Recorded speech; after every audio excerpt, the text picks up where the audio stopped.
चिंतनशील समिति खरावड़ के तत्वावधान में आज हमारे देश के महान क्रांतिकारी चंद्रशेखर आजाद जी की 94वीं जो डेथ एनिवर्सरी है, इसके उपलक्ष्य में हम इकट्ठे हुए हैं इनको श्रद्धांजलि देने के लिए। इतिहास पढ़ के देख लिया मन, ऐसा दिलेर नहीं देखा। एल्फ्रेड पार्क में गोली रे मारी, ऐसा शेर नहीं देखा। ये महान क्रांतिकारी के संबंध में दो पंक्तियां मैंने कविता के रूप में प्रस्तुत की हैं। इस महान क्रांतिकारी का जन्म 23 जुलाई 1906 को मध्य प्रदेश के बाहोरा गांव में हुआ, जिसका नाम बदलकर आज चंद्रशेखर आजाद नगर रख दिया गया है। ये उत्तर प्रदेश के मूल निवासी थे और उत्तर प्रदेश में बदर का गांव है, वहां इनके पिताजी रहते थे। वहां से ये वहां मध्य प्रदेश में गए। चंद्रशेखर जी का जो मूल नाम था वो चंद्रशेखर तिवारी था। इनकी माता जी का नाम जगरानी देवी और पिताजी का नाम सीताराम केसरी था।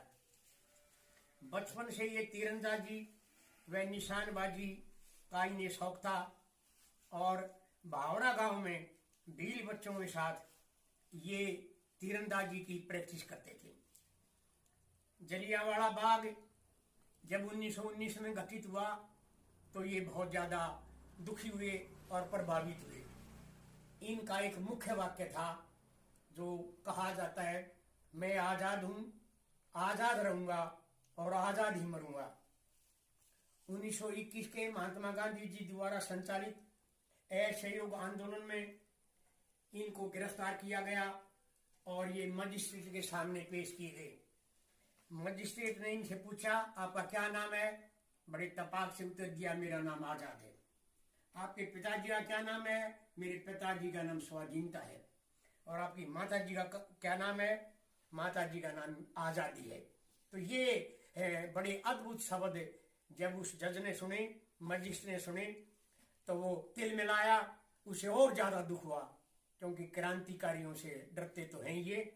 तो उन्होंने इनको 15 बैंत की सजा दी और 15 बैंत जब इनको लगाए गए तो हर बैंत के साथ ये कहते थे वंदे मातरम और भारत माता की जय बोलते थे। इस प्रकार इन्होंने देश की आजादी के अंदर एक बहुत बड़ा योगदान दिया। राम प्रसाद बिस्मिल, अशफाक उल्ला खां, राजेंद्र लाहिड़ी और मनमथ नाथ गुप्त और ठाकुर रोशन सिंह के साथ मिलकर इन्होंने सरकारी खजाने को लूटा और इसके बाद राम प्रसाद बिस्मिल, अशफाक उल्ला खां, राजेंद्र लाहिड़ी और ठाकुर रोशन सिंह को फांसी की सजा दी गई। उस समय एक समिति इन्होंने बनाई, उसका नाम था HSRA, Hindustan socialist Republican association, और जिसके कमांडर इन चीफ बनाए गए ये चंद्रशेखर आजाद। और इस तरह से क्रांतिकारियों से मिलकर इन्होंने बहुत बड़े बड़े मतलब विचार बदले। जितने भी क्रांतिकारी थे, भगत सिंह के साथी और दूसरे भी सभी इनके संपर्क में थे। 17 दिसंबर 28 को लाहौर के SP JP सैंडर्स को मारने की योजना बनाई गई, जिसमें शेखर जी थे। लेकिन ऐसा बताया गया है कि राजगुरु ने गोली चलाई थी, राजगुरु की गोली से सैंडर्स मरा था। लेकिन क्योंकि ये दोनों साथ थे, इन दोनों को भी इस अपराध में शामिल किया गया। 27 फरवरी 1931 को जब इनकी आयु 24 वर्ष की थी, एल्फ्रेड पार्क में जब ये राज सुखदेव के साथ बैठे हुए थे और योजना बना रहे थे, अचानक 1000 लगभग सिपाहियों ने उस पार्क को घेर लिया। और जब चंद्रशेखर को इसकी भनक लगी तो इन्होंने सोचा अपना वो वायदा याद आया इसके, इसने कनपट्टी पर गोली रख के आखिरी गोली मार दी। और ये भारत का शहीद ये कहता हुआ मर गया, आजाद ही मरूंगा, और उसने अपना वचन पूरा कर दिया। ये जामुन का एक पेड़ था जिसके नीचे बैठे हुए थे बात करें, लेकिन अंग्रेजों ने जामुन के पेड़ को बाद में कटा दिया ताकि जो ना ये जो है यादगार के रूप में ना रहे, क्योंकि अंग्रेजों ने हर एक वो काम किया जिससे इस क्रांति को कमजोर किया जा सके। ये हमारे देश का बहुत बड़ा शहीद है, हम इसको नतमस्तक करते हैं और अब धीरे धीरे इनको श्रद्धांजलि देंगे। पहले मैं 3 नारे लगाऊंगा। चंद्रशेखर आजाद अमर रहे, चंद्रशेखर आजाद अमर रहे, माँ जगरानी देवी अमर रहे, माँ जगरानी देवी अमर रहे, पिता सीताराम तिवारी अमर रहे, पिता सीताराम तिवारी अमर रहे। अब इसका दूसरा भाग श्रद्धांजलि का।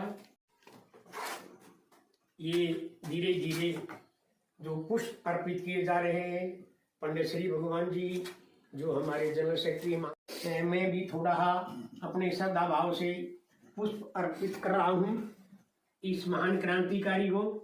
बहुत बहुत धन्यवाद। आपका भाई फोटो के रूप में देख रहे हैं हम, लेकिन आपकी आत्मा, आपके विचार हमारे दिल में गूंज रहे हैं। अब हमारे वजीर सिंह जी भी श्रद्धांजलि देंगे और ये बहुत अच्छा कार्यक्रम चल रहा है।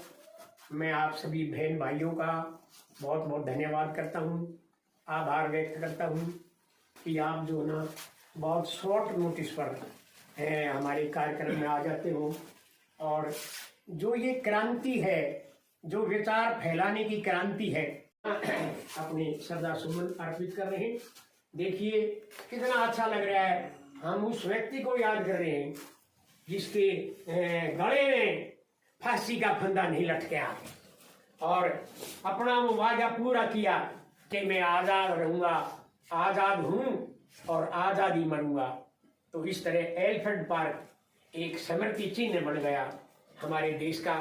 तो इस अवसर पर हमने अपनी हार्दिक श्रद्धांजलि चिंतनशील समिति खरावट की ओर से पुनः सभी हाथ जोड़कर, इनकी तरफ हाथ जोड़ करके पुनः श्रद्धांजलि अर्पित करते हैं। धन्यवाद सभी भाइयों का।